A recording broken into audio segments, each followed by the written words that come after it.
On a eu quelqu'un qui est venu faire la retraite avec nous cette semaine. Puis c'était un homme qui venait juste de se séparer après une longue relation. Puis cette femme-là, c'était l'amour de sa vie. Puis il s'imaginait pas vivre sa vie sans cette femme-là, tu sais.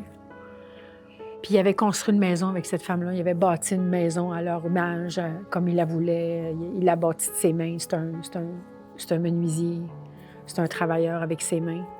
Il avait 58 ans. Puis il avait déjà bu dans le passé. Il avait arrêté de boire. Ça faisait 8 ans. Un amant de la nature, des voyages.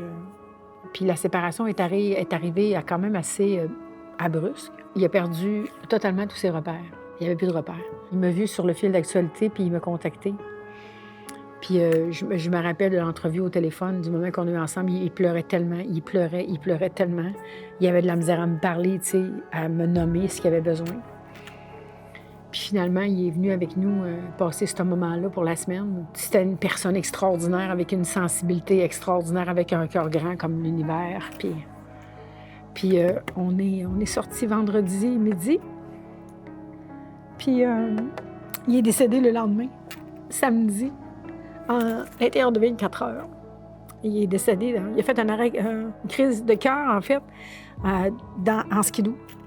Il nous avait écrit dans la page qu'on a créée ensemble, « Je m'en vais faire une règle de skidoo, je vais aller voir les merveilles du monde, comment le monde est beau, puis comment que je suis chanceux de voir ce que je vois aujourd'hui. » Puis il a fait un arrêt cardiaque, une crise de cœur sur la piste en skidoo. Comment est-ce que tu te sens là-dedans? Bien, comment je me sens? Je sais pas trop comment le dire. J'ai pas vraiment pensé à ça, sais-tu? J'ai pas vraiment pensé comment je me sentais. Parce que j'ai l'impression que... Moi, je crois qu'on a un chemin dans la vie. Puis on connaît pas la date d'expiration de ce chemin-là. Puis je pense que quand le temps arrive, on peut pas le changer, on peut pas contrôler le temps, on peut pas changer le moment. Puis je pense que c'était le temps pour lui. Puis ce qui me touche, c'est qu'il a eu le temps de faire le ménage, de vider ça, de vider sa poche, en fait, de pleurer, de parler, de s'exprimer, puis de partir en paix. Hein. C'est comme ça que je le perçois. C'est comme ça que je le vois. Mais je me suis pas permis vraiment de ressentir la différence que j'ai pu faire pour lui à ce moment-là. Je le vois plus maintenant.